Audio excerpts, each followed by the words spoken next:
Magandang araw mga kananay! Nandito naman po ang inyong maming Rakitsera na walang pera.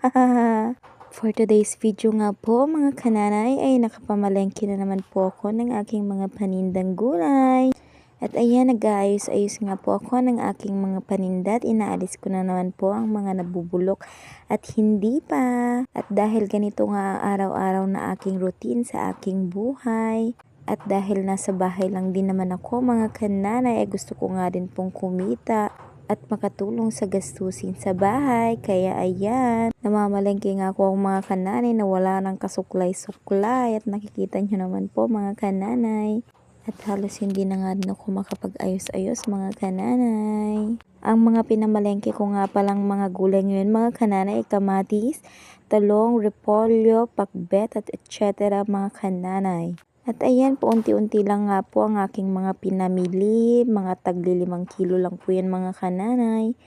At dahil medyo matumal po ngayon, dahil gawat nga po mga kananay, at tagtanim na naman po ng mga palay dito sa aming lugar. At ayan po, kaya medyo laylo tayo sa pamimili ng mga gulay dahil baka tayo ay mabulukan at wala na rin po akong kitain mga kananay. At ayan, sa pang-araw-araw nga po mga kananay, kailangan nating magsipag-sipag para may pambili ng mga pagkain. At ayan nga po mga kananay, ay nagkukulit-kulit nga yung aking anak, pasilip-silip nga po sa aking video. At dahil gusto niya nang hiramin ang aking cellphone, dahil gusto niya na nga daw pong maglaro.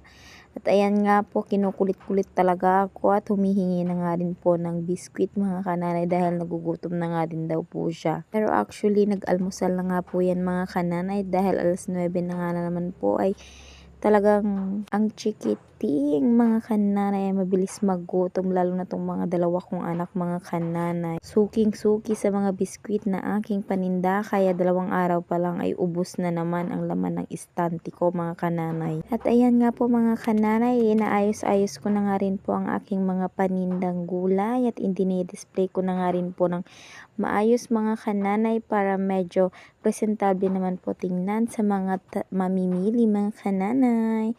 At ayan nga po, dinidisplay ko na nga rin po ang mga pakbet mga kananay, chapsuy at saging. At sa pagdidisplay nga po ng mga gulay mga kananay, inaabot nga po ko mga kananay ng 1 oras.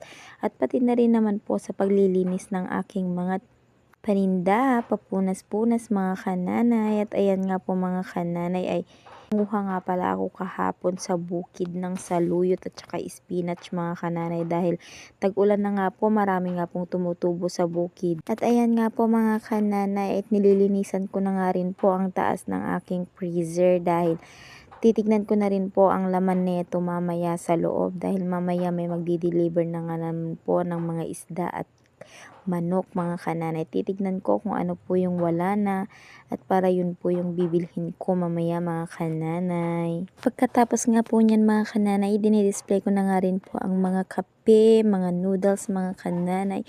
Dahil tinitignan ko na nga din po kung ano po yung wala mga kananay para pag may pinagbentahan po ako ngayon ay bukas ay yun naman ang bibilhin ko, yung mga wala mga kananay. At ayan, wag niyo pong kalimutan na mag-subscribe sa aking YouTube channel mga kananay. Thank you for watching.